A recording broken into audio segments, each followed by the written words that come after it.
Welcome to the Blue Ribbon Project. I'm your host, Donald James. I've been doing this for a couple of months now, and it's really exciting. And today we have an opportunity to speak to a graduate of our program from our teacher ed program, Jasmine Ramirez. Hello. Hi, Jasmine is currently teaching. She went through our program. She just told me before we came on the air that she actually did it while she was expecting. I hope I'm not oversharing, Jasmine. No, please go right ahead. While she was expecting, and got through the program. She was teaching and brought her newborn to the graduation ceremony. So congratulations, Jasmine. Thank you. Thank you. Jasmine's going to talk to us a little bit today about her work, how the program supported her work, and the current state of teacher education and what she sees and what she's thinking about as teacher education continues to progress sort of during the pandemic, post-pandemic, give or take. So Jasmine, could you just take a few minutes to talk to us about, your professional background and experiences and how you think CITE helped prepare you for your current work? Right now, I work with early intervention children. They're about age 2 until 3. I can have them up until around age 5. So I'm still using my license and my certificate that I got with CITE because it took me from birth to grade 2. And what I love about the CITE experience was that it taught me how I could use that license without having to be in a traditional school setting. So I did start with teaching in the public school system, and I loved it. But much like I believe quite a few teachers now, the pandemic took a very big emotional toll on me. And while I wanted to not work with the Department of Ed, I didn't want to stop working with children. And so what I was able to do was I was still able to use all of the things that CITE taught me, and I was able to apply it to working with smaller children. And so now I work with toddlers and help them get ready for their schooling experience by giving them the tools that they need to hit their milestones so that they can go into school and be their best little selves. So you had the early childhood, you were in the early childhood program? Yes. I actually applied for the childhood, adolescent, I believe it was, which was grades 1 to 6. Yeah, 1 to 6. And I did not want the license that I got at all. I was almost going to not do the program at all because they said it wasn't available. They had gotten more applicants for early childhood.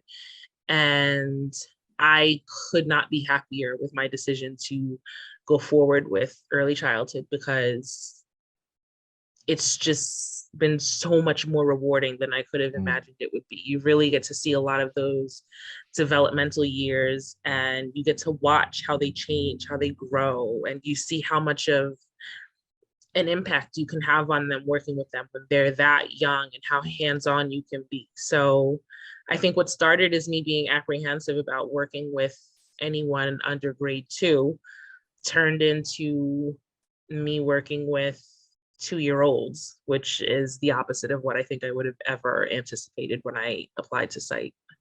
Wow. So you were working for the DOE, the New York City Department of Education, and then you stopped. Yeah. And it was predominantly pandemic driven? Yeah, it was a lot. It was emotional. It was a lot of stress in the Department of Ed.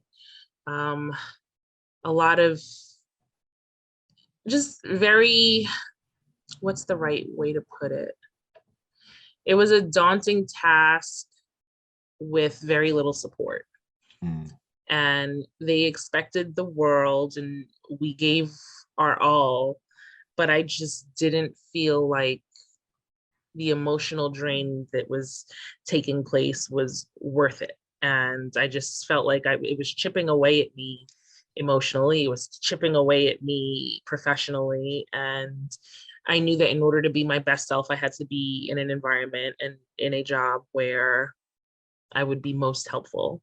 And for me, I feel to be the most helpful is for me to be my best self. Sure. And I wasn't my best self because it was just very stressful to work for the Department of Ed. And so I said, what else can I do? And I started working it about a year ago. I started intervention and I loved it. I mean, Wow. I love it. And I love that I'm still That's using great. the license that Mhm. I was able to get with CITE, again, with a license that I had never anticipated Right, right. even attempting to go for. So it has worked out in many, many ways, because had I not gone for it, I would not be able to do what I'm doing today. So I have two follow-up questions. So Sure. can you say who you work for now? I work for Jumpstart Therapy Place, Okay. which is in all four boroughs except for the Bronx, I believe. Um, my supervisors are incredible. They are Mm, extremely supportive. They are very helpful. They're very hands-on, but not, they don't hover. And by that, I mean, if at any point I've had questions or I need support with anything, they are completely responsive. They're right there to support. They give me time. And that's everyone from the top of who hired me, and anyone I've worked with in between has had that same temperament. And it's just allowed for a very stress-free lifestyle for me. I don't feel rushed to do my work within a certain deadline. And I think because they don't have me feel pressured, I'm able to get things done more effectively and more smoothly without feeling pressed for time, because I'm always asking questions to make sure things are done effectively. And I'm not at a job anymore where I feel like asking questions makes me seem inadequate. wow. And Yeah. to feel like they support your growth is something that I just didn't have it in the Department of Mm, Ed. yeah, I'm sorry to hear that. I'm glad to hear It that it's happened. going It well. it could have Yeah. just been my experience. I don't speak for all of the Department of Ed. This was just my experience in the Department of Ed. But I see with the decline of Yeah. leaving the teaching field that it must be. So there is a severe teacher shortage right now. Yes. We know this, and it's coming from a couple of places, meaning there are fewer people going into the field than used to go into the field. So it used to be the enrollment in teacher ed programs in the state used to Hmm. be substantially higher than it is now. But then there's also this component where people are leaving the field. So your experience, although certainly is personal and professionally yours, my feeling, and I've been talking to a lot of people, and I was just at the New York City elementary principals uh, meeting on Saturday and heard from principals, teachers are leaving left and right for very similar reasons to what you shared. Hmm. That it's they don't, they're not necessarily getting the support that they think is appropriate. The students, the needs are dramatic and they need additional support, and they do it for a while, the teachers, but eventually they just can't. They feel like they can't. Burnt So out. yeah, and they don't feel like they can do this the children service. So I understand that completely. It is a crisis in the system right now. It's not just in New York City, it's everywhere. It's a national shortage. Do you think there are things that schools or districts could do differently to stop people from leaving or to attract new people coming in? Pay them more. You Mm, have to you have to pay them more. You have to give them support. You know, doctors have to learn from teachers. Lawyers have to learn from teachers. The highest paid professions got where they are because of teachers.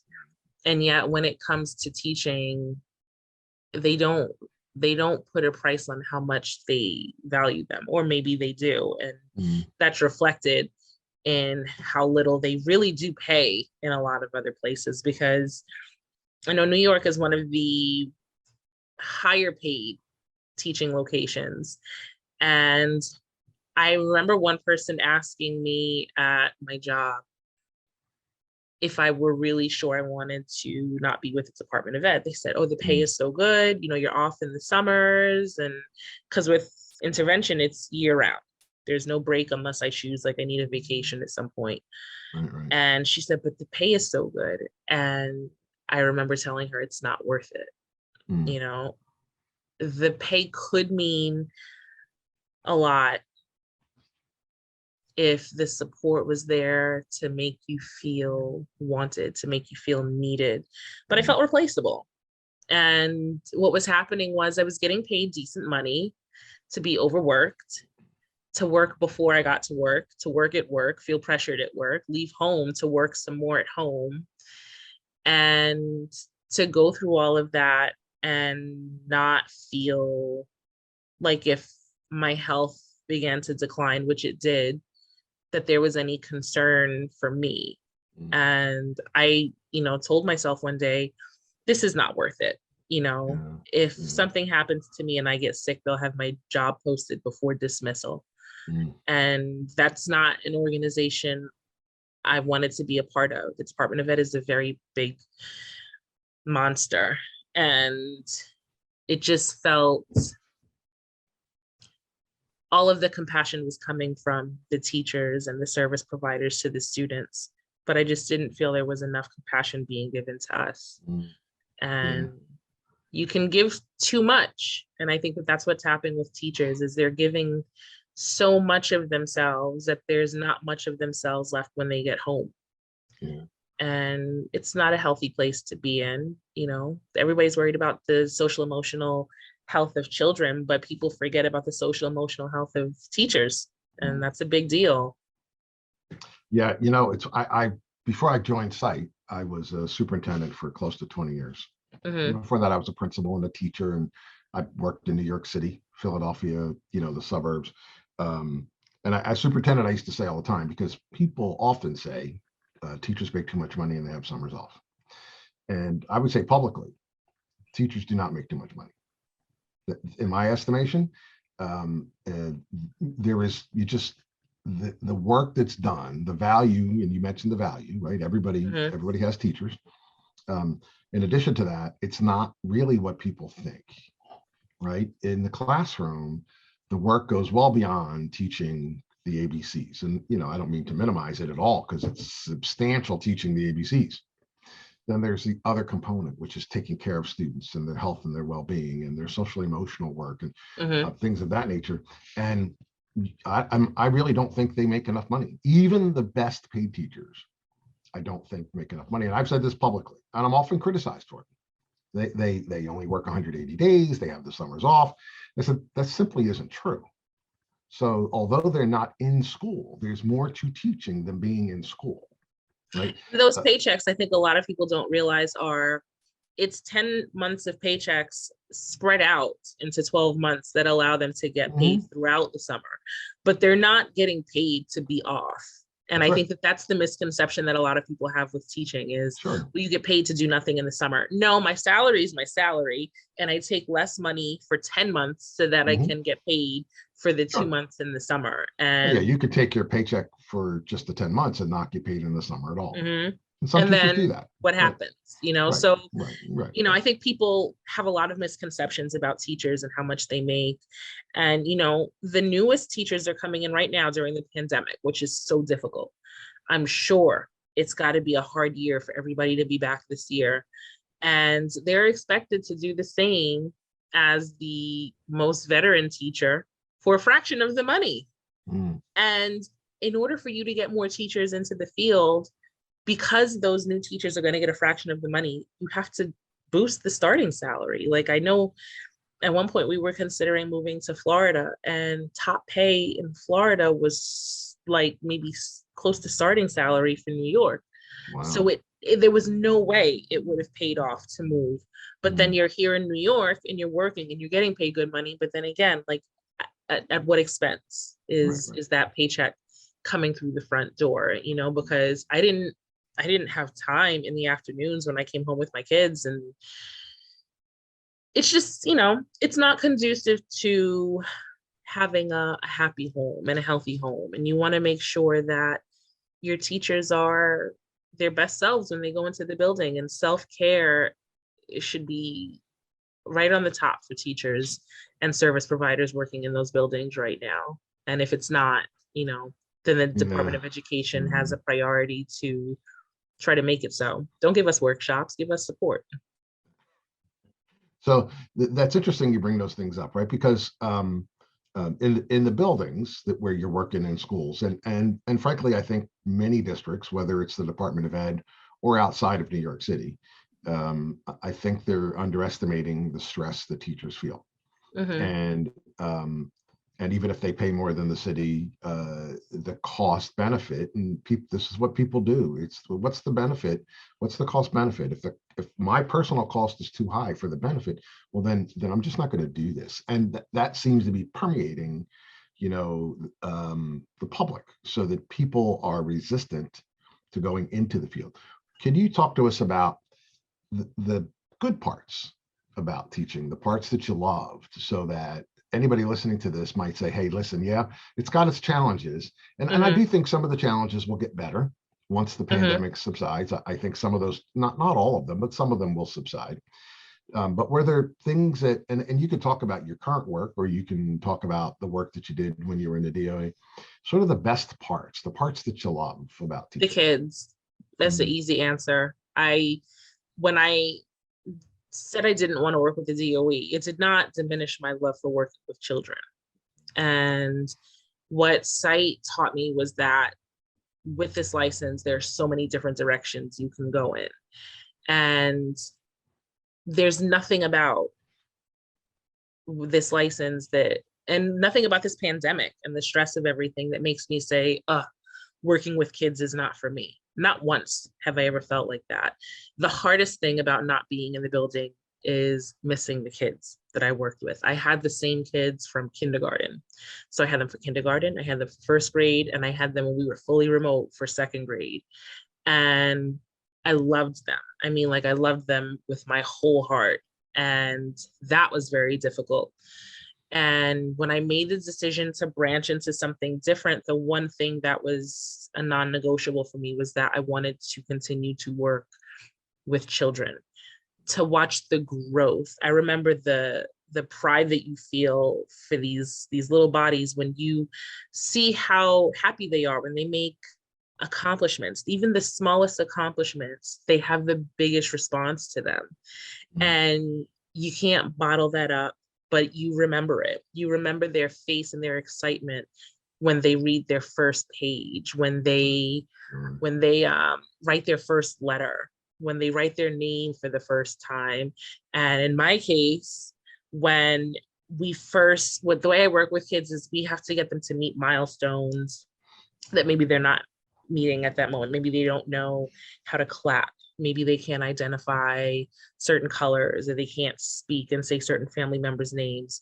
And so it's like constant repetition to get them to get it done. But when you see them and you cheer for them because they got it right, the look on their face because they realize that they did something right, that's going to get emulated with them throughout their entire educational experience. That pride and that self-esteem and that excitement that they have when they've done something that they know they did right, something that they know they worked hard on. I don't think I could ever step away from a field that was going to deprive me of that experience with children. And so I will always work with children. If this is not my final endeavor, my next one will still be with children. Well, it's interesting. So if I understand your current work, I'm going to guess the company that you work for has a contract with the city to provide early intervention services for students before they enter kindergarten. So de facto, it's an arm of the DOE, but it's an arm that by your account is working much more effectively than sort of a regular classroom setting. Now, I understand it's a private company with a contract, but that company is doing really good things to support you. The other part is, and this sort of brings us back to when you were in the program. One of the things that we hear from students are the positive aspects of the CITE program, where we partner with a college in Mount St. Vincent. Some of it has to do with they don't have to go to school, Tuesdays and Thursdays after work when they have children and they have other things to do. The CITE supports them throughout the process. Could you talk about the positive aspects of being in this, what I call a disruptor type of higher ed program for people, and how that supported you as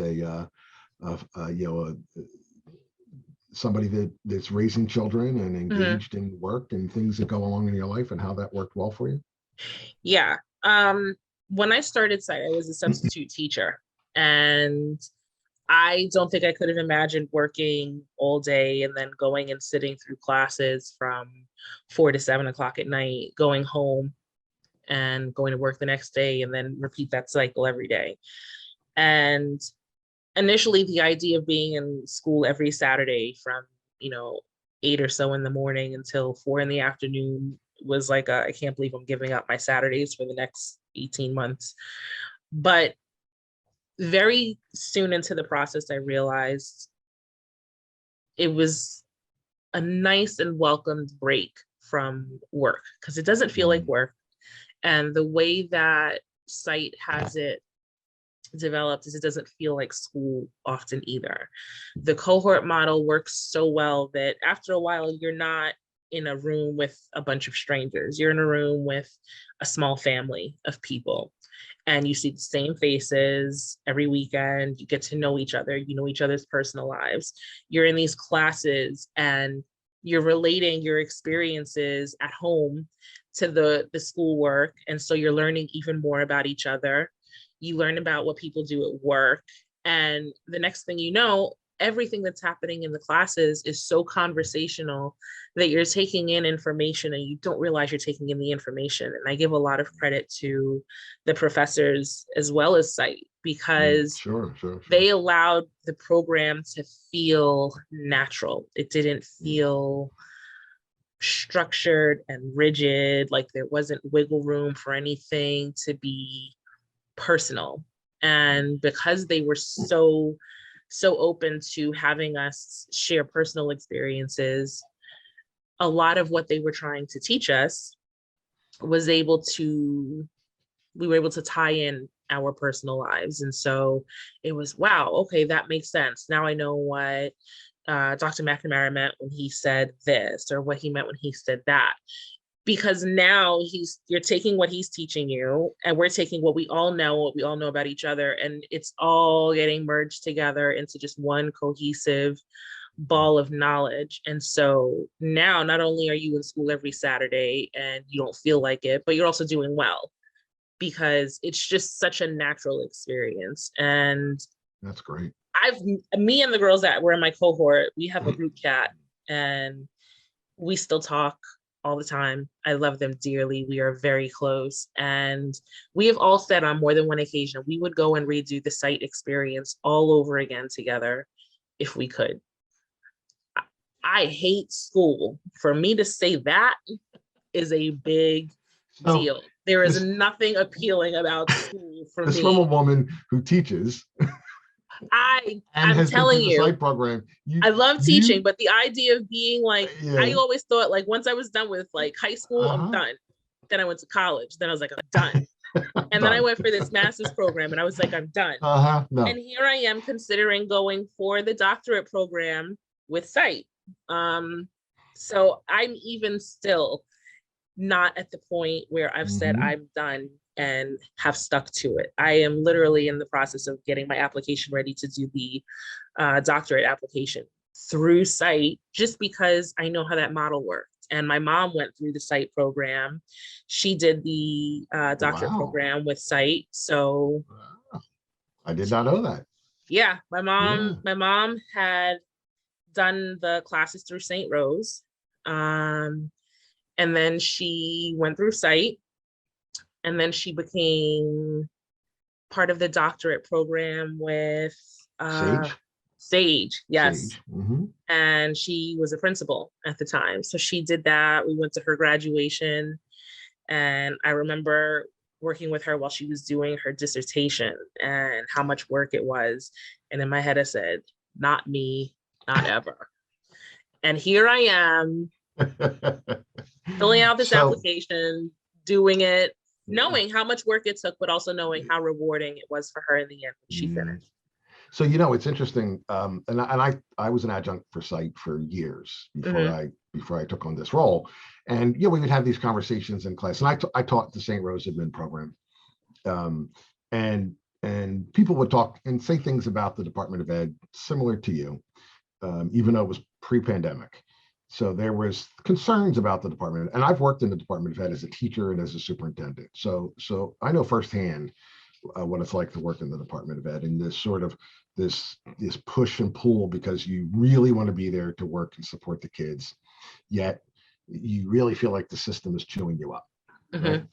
And part of the reason that the system is chewing you up, there are a lot of really, really good leaders in the system, but there are also some ones that aren't that strong, and they would say to me, how do we change this? And I would say to them, you change this by doing exactly what you're doing.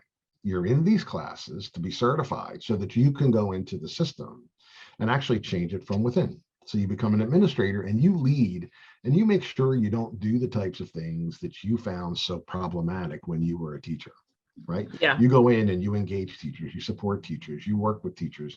You're in essence, for me, a leader in a school, it follows the servant model. And I would say this as superintendent, and people would say to me, what is the job of the superintendent? What do you actually do? I support staff. My job is to support them. What do they need? Where are their strengths? What is it that they want, and would support them in doing their job in a way that they feel is more effective? And that's the kind of work, you know what, Jasmine, that might be your calling. That might be your calling.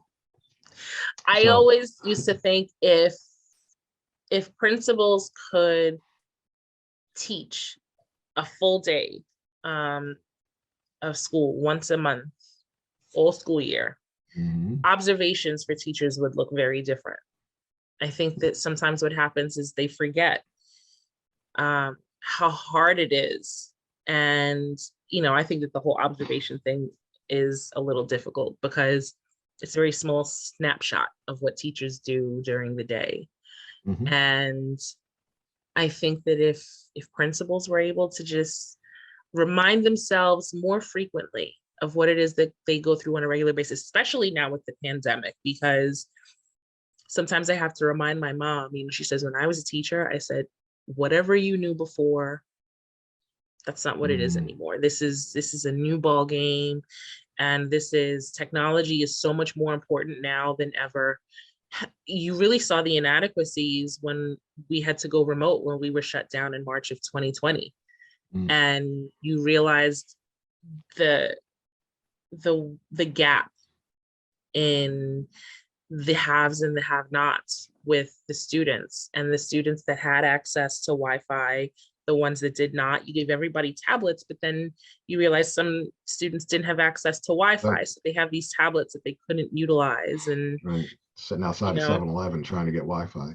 Yeah. And, I, on a completely separate note, I think that representation is very important. I loved being in the CITE program because there were so many women of color. My cohort happens to be all women, so that's why I say women, but I know that there are CITE cohorts that have men also. Sure. But I was a cohort of all women, and I thought it was beautiful to see women of color going into the field of education, because my first African-American teacher was Dr. Burton, and that was during the CITE program. Wow. I had never had one before. When he walked in, I texted my mom. I felt like he was a unicorn. I said, oh my God, Mom, he's Black. And I could have hit the floor because I had never seen anyone that looked like me. And sure. I went into teaching because I felt like it was important for Black and brown children to see someone that looks like them. And I think that it's why I can't leave the field, because I feel that it's so important that they have a voice, that they have someone that can speak to them on a cultural level and can connect to them in ways that, I'm not saying that teachers who are not of color can't connect to them on a variety of levels, but there's a cultural disconnect that I think takes place. And I think it's important for there to be more teachers that look like the population of the student body within the Department of Education. And I'll never stop working with children. Behind the fields, my mom has said the same thing. Maybe you need to be behind the curtain and make a difference. But as long as I'm working with kids, I really don't think I could even do the admin part, because then I'm not working with kids the way I want to. I want to be hands-on with them, you know. I want to be in the thick of it. I want So, to well, be with them. I'm not going to try to convince you here to join the admin program, although because if you could teach. I'm going for it though. I'm still filling Yeah. out the application. So for Sage, right? That's the one you're looking at? No, I'm not doing the one for Sage. I'm doing the one for, I think it's Concordia, Wisconsin. Concordia, Wisconsin. Okay. Yes. Yep. Oh, right, because you're not a CSA The member. other one was for administrative That's for people administrators only. already. That's the one my Right. mom did because she was a principal. You're So doing the I'm other one. doing the other You'll program. love it. You'll love it. So it's one of the things that CITE prides itself in is offering opportunities for everybody to be in the program, because we agree. And I've been doing this a long time. You know, I taught in North Philadelphia predominantly. It was interesting. You know, I sort of did the reverse often. So I would be in schools where, you know, there were very few white folks. And when I was in Philadelphia and in Chinatown, the work was just amazing. Could I connect with the kids on the same way as somebody that was from their same cultural background? No, but I could bring a different perspective. But I do think that we need absolutely more representation, and CITE prides itself on making sure that we have. You've been in the program. You know, the majority of our students in all of our programs are people of color, and offering women of color these opportunities is just amazing. You know, I'm working with some principals now in District 17 in Brooklyn. I mean, these are just outstanding individuals and they're working with us to sort of say, hey, you can do this. So you can do this CUW program, no doubt about it. I think that'll be just a great opportunity for you and for us. I'm keeping my fingers crossed, and shout out to people like Charles, who I stood Charles and really terrific. had to plead my case for that master's program. And Charles was supportive from the day I met him until like 2 weeks ago when I spoke to him. Again, I still keep in touch with Charles to this day. He is near and dear to my heart. I will say that he is probably single-handedly one of the people in my life that completely changed the direction of who I am professionally. And that's good to hear. He'll be happy to hear phenomenal. So Charles knows I give him credit where credit is due. He is essential to me, and I will never lose contact with him because he's between him and CITE, it changed my life. CITE is a program I don't think I could have ever anticipated as an adult, especially with school. It's just not like a traditional schooling experience. And my husband was actually in teaching fellows at the same time I was in CITE. He started before me, finished after me, and had far more stress throughout his process than I did. And when it got time to working on the Ed CPA, I had Dr. McNamara, who's like an Ed CPA god. And he said his school pretty much just kind of threw him to the wolves. Yeah. And I said, no. I said, my professor is incredible from class 1 until graduation, because it was our last class with the program. He was helpful. He was insightful. He was encouraging. He was compassionate when we struggled. I've cried in this program. I've been stressed. We had plenty of people that cried that we rallied around, and we hugged them and we told them, you're not going to quit. You're not going to drop out. You're going to get through it. We're going to help you get through it. And that's what's beautiful about the CITE cohort model, is because it's so small and it's so intimate. There's a what's the right way to put it? You almost have a personal desire to see everyone get through. Sure. You might start at maybe my cohort started at maybe 35 or 40 people in the room on day 1. And by the time we finished, we were around maybe 20. So we did lose half, but at a certain point, you're really toughing everybody out to make it through and not to give up and to make it work. And you support each other. And I don't think hubby had that with teaching fellows. I did apply to teaching fellows. They didn't take me, but they're sorry about that now though, right? I'm sure they are. But CITE, it was a blessing in disguise, because to see how he worked in teaching fellows and to see how I worked with my program, there's really no comparison. I would never do this any other way. If I had to start over and go back to October of 2017. Mm. And if they said, we'll give you teaching fellows right now, between teaching fellows and CITE, without a doubt, without hesitation, there's nothing they could offer me that would make me go in any other direction other than CITE. That's great to hear. You know, it's interesting because, you know, I was superintendent right up until I took this job. And I had a contract. I was going to be a superintendent, you know, basically until I was done working. And, you know, there's certainly a calling to or doing things with people that are going to go into the field that will support all schools. And so I wasn't looking for a job, but I've been teaching with CITE. And when this job opened and it came my way, I said, you know what? You know, this is an opportunity to help grow this and engage people and support teachers and you know, do all kinds of things that I just thought this is, I mean, I could have, you know, it can work anywhere. And I want to be here. I love this company. The company does amazing things. And just listening to you speak, and I didn't believe me, I didn't build the company. I mean, obviously I didn't build the company. The company's been around for years. They developed this model and it just works beautifully. Whether you're talking about the CUW doctoral program, or you're talking about the teacher ed program, or, you know, we have a litany of other programs. I All actually designed. started with the individual courses just to get Okay. my course. When you're subbing, you have to get a certain amount of credits in every X amount of years. That's right. And I had to take certain courses. And so I, on a humble, went online and found the courses that they offered. CITE offered through College of St. Rose, which were also Yep. on Saturdays. One I took out in Long Island. Mhm. And then the other one was at 60, right across the street from 65 Court Street. Sure. And it was at my second course at 65 Court Street where I met Brian, who told me, hey, you know, we have a cohort starting in a couple of months for this program. Right. Do you think you might want to apply? He said, I can sign you up for the open house.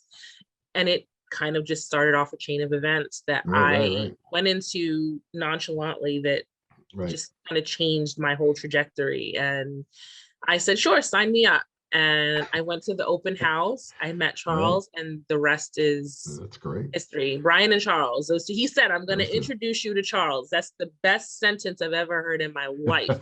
I'm going to introduce you to Charles. So I'll tell Brian he said that. Yeah, yes, Brian was great too, because he was very hands-on, and it just shows you the whole CITE program is helpful from the top. And like I said, in every direction, much like the company I'm with now, I find that there's such an alignment with how CITE is structured and how my company that I work with is structured, because it's almost like everybody that's working together to make that organism function and to make that organism work the way that it's working is how CITE is set up. Because Brian had the same compassion and enthusiasm that gave me the same support that Charles gave me. Charles gave me all of the things that my professors gave me. And it was just, all of those things work together to make you successful. And there's no way to go into the CITE program and not be successful. They tell you, we are going to help you. All you have to do is tough it out. And as long as you tough it out, we all made it through. And and that's really good to hear, because that's what we want from the beginning, right? You started in an amateur program to the end where you take the EdTPA and you pass, and then you become a teacher. Now I cried when I passed the EdTPA. I cried like a baby, because it's hard. It's very hard. I will honestly tell you, the EdTPA with CITE and the EdTPA with any other program are two different EdTPAs.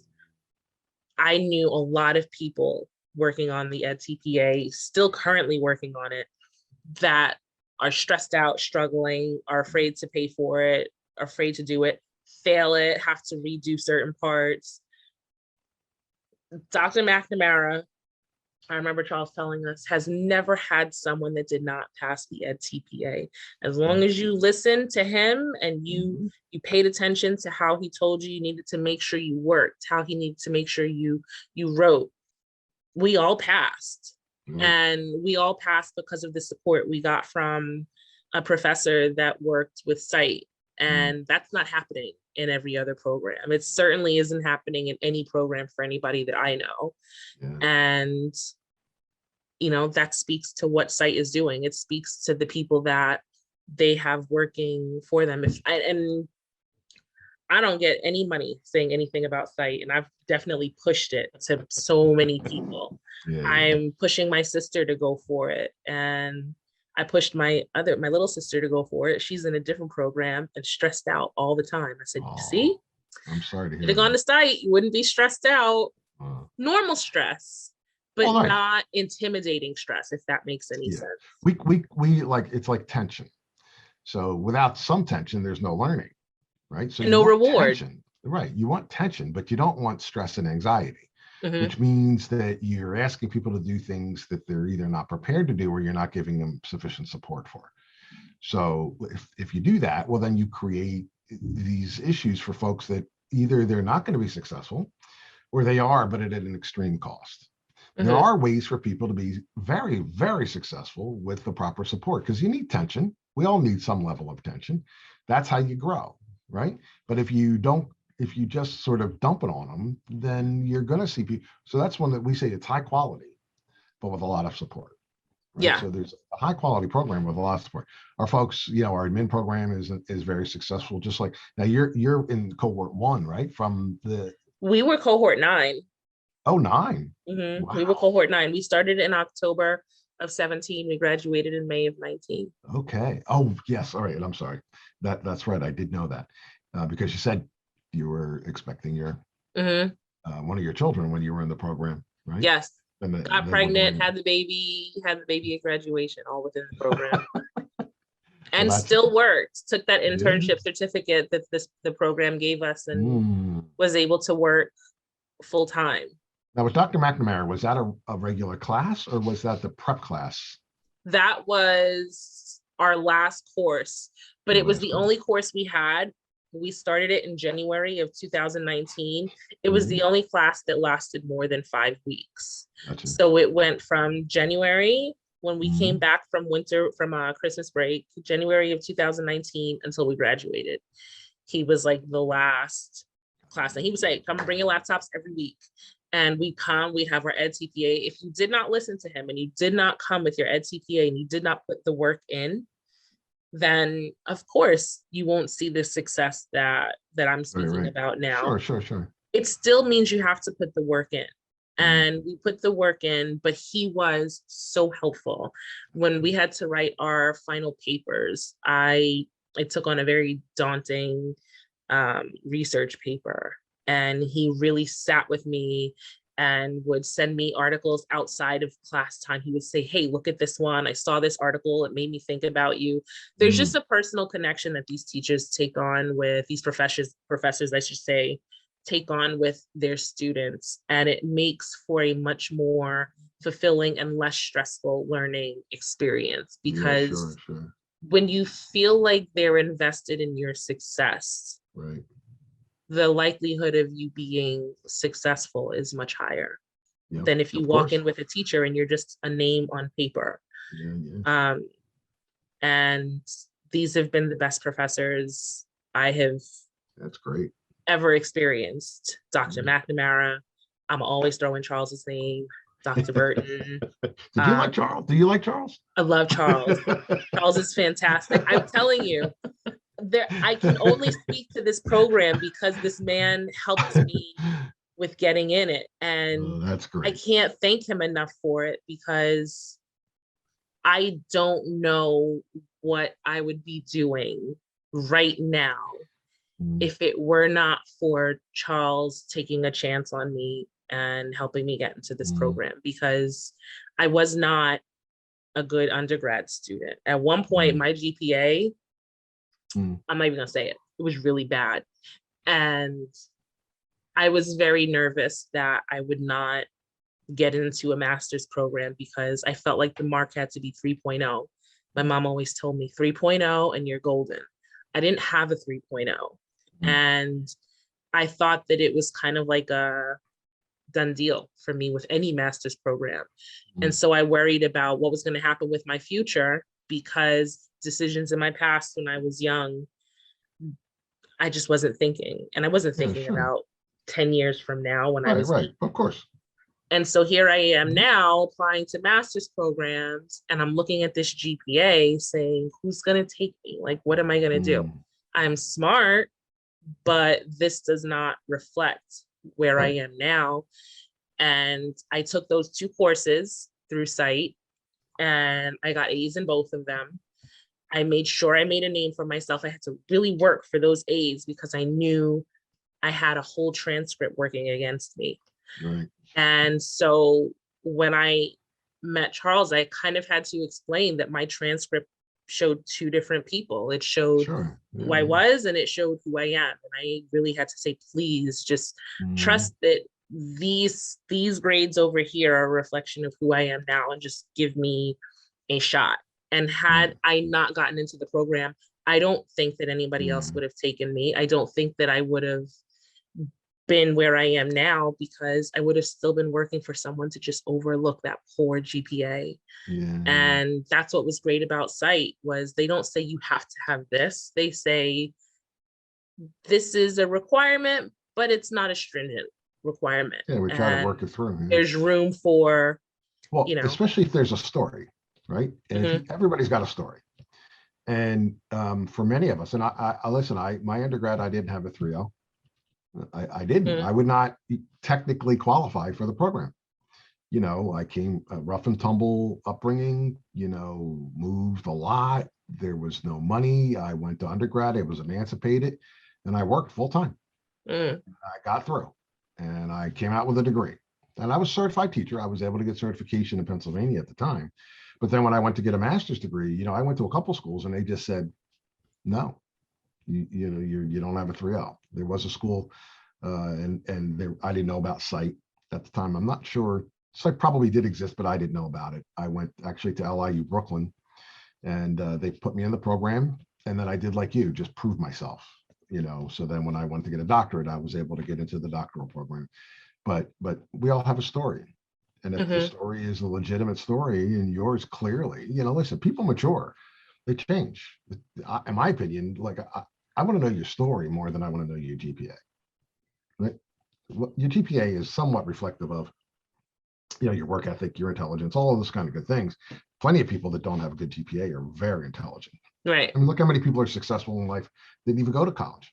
Yeah. Right. So I think that's the accreditation agencies, I think will start to come around and pay attention to that a little bit more, to say, hey, listen, we can't just insist that they have a 3.0. That's just not appropriate. We have to listen to the story. And because we will have success stories like yours and mine, that where people didn't have the benefits that everybody has in undergrad, right? Some people have a different benefit in undergrad, right? Yeah. For different reasons. So at any rate, And even with CITE, I did extremely well. When I mm, went for a I'm doctorate with sure you did. another place, I did not get in, and I knew that it could not be in anymore because of undergrad. I did wonder if undergrad would follow me, but I hoped that what I had done on my master's level would be enough to get into a doctorate program. I didn't. I didn't get upset. I just told myself should have gone to CITE. At the time, CITE was not I had like just missed their application process, and I know that the application is due in April. I really should get on it and get them everything that they're asking me to give them, because I just Yes, you feel like should. it's the right it's the right place for me. I'm already used to the cohort model. I'm already used to the Saturday classes, and If you um really want to be in the program, you do need to do the application because I know, there's a limited number of slots. I know, I know. I So need to do it. yeah, I that's do need to actually, do it. The yeah, if you hardest part don't, of CITE was the 1 week on campus. That was the only thing. mhm, And I think you still have that with the doctorate program.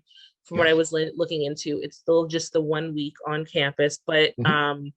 I think it's 1 week on campus somewhere else. It's not in Wisconsin. I know that Oh, because no, no, no, no. No, it's in that's what Manhattan. made me It, it, hesitant was it's been a little different because of COVID, COVID. but typically it would be wherever, like usually there would be 3 locations, Manhattan, Brooklyn, and Queens. Or if we open up a Long Island cohort, we'll have a Long Island location.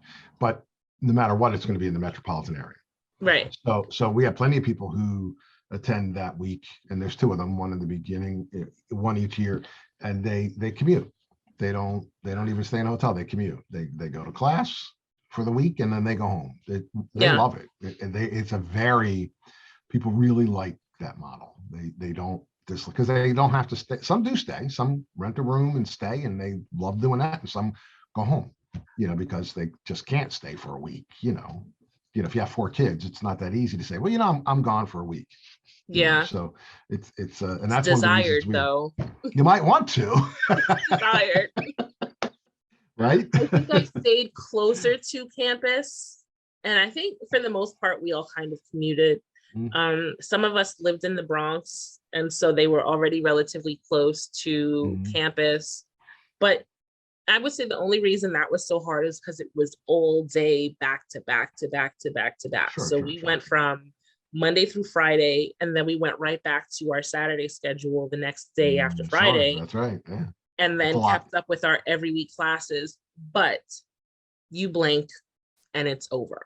Like the whole program went so fast that even if I look back on that being the most difficult part of it, it's not enough for me to say, oh my goodness, I won't do this program again. Well, it's a beautiful campus. I used to live in the Bronx, and I used to go over there to just walk.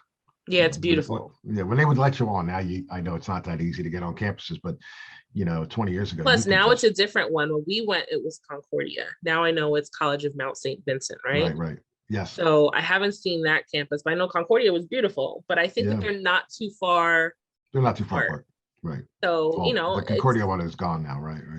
Yeah. And people commuted to Brooklyn. We had to have classes in Brooklyn. I live in Staten Island. I would get up in the morning. I would, drive in. You got, if for anyone that applies to the program now, I had told them, a couple of people, the early bird parking in Brooklyn, I never really felt it.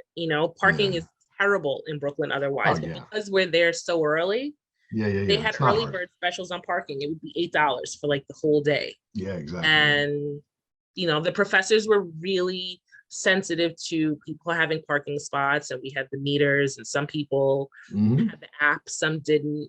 Back then, like, you had to pay on paper every other cycle. So people would be, in and out of classes, but they never made us feel like we were children if we had to step out, pay a meter. They gave us plenty of breaks. We had a lot of women that got pregnant in my cohort. I mean, our cohort gave each other baby showers. I had a baby shower in my cohort. We celebrated everything together. And, these women were all brilliant.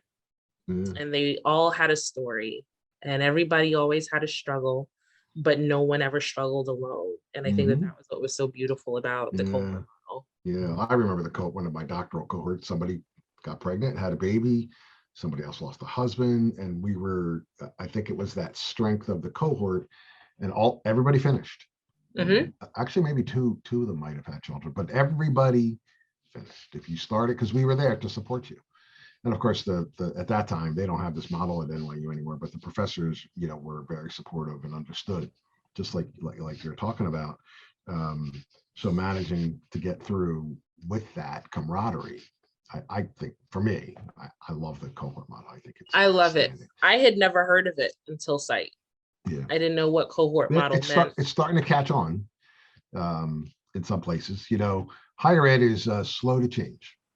So traditional campuses, they don't want to do this. They want to stick with the traditional model, and that just doesn't work for a lot of people. It just doesn't. And it's longer. Yes, it's longer. It's more expensive. It's challenging to go during the week. You have a job, you have family. So how do we allow for people like that?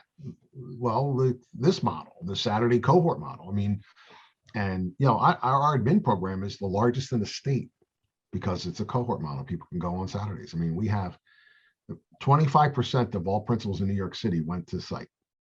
I mean, it's shocking. We're going to get to that with teachers at some point, because I think this model is going to continue to grow. I think it's Yeah, really cool. hubby was at Pace and he was going to class. He was going to work every day and then getting off of work, and he'd be in class until like 9 o'clock at night, and then had to get up the next day and do it 5 days a week versus, I work and then just one day a week on Saturdays. I forfeited my Right. Saturdays for, Yep. a year and a Yeah. half. Oh, you And do it right. That works. I mean, that's what I did when I did the cohort. My wife, yeah, of and I course. was exhausted, Oh but God, yeah. They got you to go to know, work on Monday. exactly. And so everything Yeah, just kind of worked. I had never yeah. known anything about a cohort model, but watching the way that he struggled and the way that he was supported, there was just no Mm, comparison. I'm sitting here mm, like 5 classes, 5 weeks, done, 5 weeks, mm, done, five mm. weeks, done. Yeah, yeah. And it was like it seemed like it's a lot. Me here, it's accelerated, it's 5 weeks, but it's like a really well-oiled machine. Like everything Mm, is laid out in your first class. And somehow you look at the syllabus and you feel like, I'm never going to get this done in 5 weeks. We must for have sure. said it every single class. Hmm. And you always get it done Hmm. because at a certain point, almost every single class would say, all right, I'm going to give you guys time to work on whatever projects you have. Your group projects with the cohort model, eventually you're working with the same girls and guys every single project. There's a chemistry with certain Yeah. people that you get. And so you start to get to work with people that them, they know you, they know your strong points. My Mhm. cohort knew every time I had to give a presentation, I was having an anxiety attack because I had to be public Oh, speaking. I would be in the fetal position in the front with a Xanax, like, oh my God, I can't do this. Panic attacks, bad. yeah. And they were so supportive. After a while, our professors knew it. We had Dr. Kenwood, Yeah. she was great, and she knew I was going to get anxiety attacks. And even still, they supported you through that and would say, okay, you know what, you want to take a minute? Okay, you go last, or go in a little bit, tell me when you're ready. Nothing ever felt forced. You were encouraged and you were supported, but you were never Mm. forced. Did I have to do my presentation? Yes, but I Hmm. was able to do every presentation when I was ready and in my comfort zone. And after a while, your cohort's your family, and they are right there supporting you. And so, even the hardest presentation was not the hardest presentation I've ever given. It's hard to believe, listening to you today, that you struggle with public speaking because you Awful. are, and I wonder. So this is one of those wonderings about technology and how we engage students, right? So the students that have to do this in classes at say, I mean, I have a daughter that's in 7th grade. She has to speak publicly, and it's really hard, right? It's really hard. But when she does it on a machine like this, whether it's through a Zoom or they do a recording, it's completely different. And Mm-hmm. I understand public speaking is a thing, right? So there's a comedian that does this joke. The number one fear of Americans is public speaking. I believe that. Number two is death. So people would rather die than speak publicly. Sometimes they're the Oh, same. yeah, for some people, 100%. Listen, I used to be deathly afraid of speaking publicly, but over the years, it just sort of went away. I had to do it so often. And I remember when I first, it was as a teacher, you could speak in front of the kids like it was nothing. This was easy. Speak in front of adults, it was torturous. Yeah. And then I became a principal, and it was challenging at first, but then I started to look at them like they were the kids, like somebody just taught me some technique. You know, I've heard that old technique about pretend they're all in underwear, and I thought, no, Doesn't work. that one doesn't work. But actually, one of the things that I do is like I'll be presenting to a particular person. So like if I know you in the audience, I pretend as if I'm talking to you. I keep moving my eyes around so nobody feels like I'm not talking to them, but I'm presenting to Jasmine because I'm comfortable Mm-hmm. with Jasmine, and that always worked for me. That But works at for any me rate, too. I try to make it more conversational, like an imaginary conversation of the facts, if that makes any sense, right? sure, sure, So sure, you're sure. presenting something very specific, but you're presenting it in a way where it doesn't feel um so formal. you know. Right, He didn't right. want it to feel so formal because then it left so much room for error and making a mistake. Yeah. But then you realize, like, I'm the expert in whatever I'm presenting at this Right. moment. Nobody sitting around me Right. is an expert in this right Yeah, now. what kind of If you make mistake could you make mistake, that you couldn't say, hey, you know what? Listen, let me restate that. So, mhm. Jasmine, you've been amazing to talk to. Oh, thank I you. actually lost Thank track you. of Thank time. you. I think we've been on for close to an hour and a half Yes, because no, it's just thank so you. easy to talk to you, Thank you. and you're a wealth of Same to knowledge. you.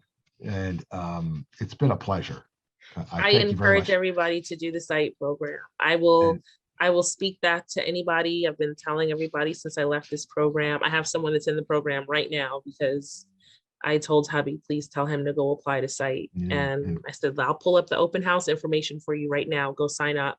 yeah, And he's in the program and he loves it. that's great. And your sister, and of course, do your application. I'm gonna do it. I swear I talking to you, it reminded me that I got this text message that like the application was due in like the second week of April. So I am gonna do it. I have to go reach out to Dr. McNamara and tell him I need Jen is help. Brian's Jen is Brian's counterpart, and she's the one who handles our doctoral programs. And I'll mention she can remind you if you want. You've probably been getting some reminders from her about They're probably what comes in, maybe coming from Jennifer. I think it's like Jennifer at CITE, right? Yep, that's it. Yeah. Jennifer I've been getting it. She's terrific. I just haven't gotten on it. And she'll do the same thing as all the others did. Just help you get through the process, whatever you need. So no, I'm going to get on it. I would not tackle this doctorate if CITE did not have it. It is only because they have it that I'm willing to go for it because I believe in their programs that much. And I've done it from, like you said, the non-matric, and then I did the master's, and then if I do the doctorate, I would have done almost the whole gambit. So that's great. And you'll love it. So, but thank you for having me. No, I hope so. Please, if at any other point you ever need me, I told Charles. I said, no, who was it? Who was with Charles at the open house? Chris. Right. Yeah, Chris. I told Chris, I said, if you ever want me to come pop in on an open house and sell it to them, I said I have no problem. I think he does. He's the one who gave me your name. Chris can't say enough about you. He told me, he was like, can I please pass on your information? I was like, yeah, go ahead. I spoke to every person on the open house. I was only there to support my sister, so she wasn't nervous. And Charles was like, is that my Jasmine Ramirez? I was like, absolutely, it's me. And it's me, I'm here. I'm here. And I told my sister, I said, apply. I said, the worst that can happen is, you don't get in. I said, but the best thing that can happen is getting in. It's almost like if you don't, it's okay. There's always something else. But if you do, it's the best thing that'll ever happen to you. Yep. Well, we'll make sure that and we're really pushing to make sure we look at every application, even if it's under a 3.0, just to know the story. So no. When I did my master's program, I was A's the whole way through. No, I don't mean you. I mean your sister. Through. I mean your sister. I thought you were saying like, don't worry about getting denied for this one because that last one, they were like, yeah, no. If this happens, it's because of the slots. Okay. CUW, where of course you have to meet the requirements, but there's only a certain number of slots, and then we would put you on the list for the following year. But and we are looking at expanding our doctoral offerings as well because we have so many people. Well, to have multiple offerings. So instead of just we have CUW and SAGE right now, could we do more cohorts with CUW, and could we get SAGE to take non-administrators? That's what I was hoping. And it was weird. I had thought that initially when my mom applied, it was open to more than just administrators. I don't know. And then she told me, look into the program she had done, but it was only for administrators. And she said they changed it. She said, because she said not everyone in her cohort was an administrator. She said they must have changed it. And then I said, okay, it looks like they have another program though. And that was how I found out about the CUW program. Right. But I would, wherever they were to, we'll find you a spot. I'd go Concordia, Wisconsin. That's fine. That will piggyback off of Concordia up in Bronxville. That's right. So thank you so much for having me. Yeah. Please keep my number, save my email. If there is ever anything you want me to contribute back to CITE. They have given Thank so you. much to me. I will always be indebted to giving back to this program. You're very kind. You're very Thank kind. you. Well, thank you very much. It's been a pleasure having you, Absolutely. Jasmine. To keep up to date on everything CITE, please follow us on Instagram, Facebook, and Twitter at CITE Online. That's CITEONLINE. And you can follow us on LinkedIn as well. Till next time.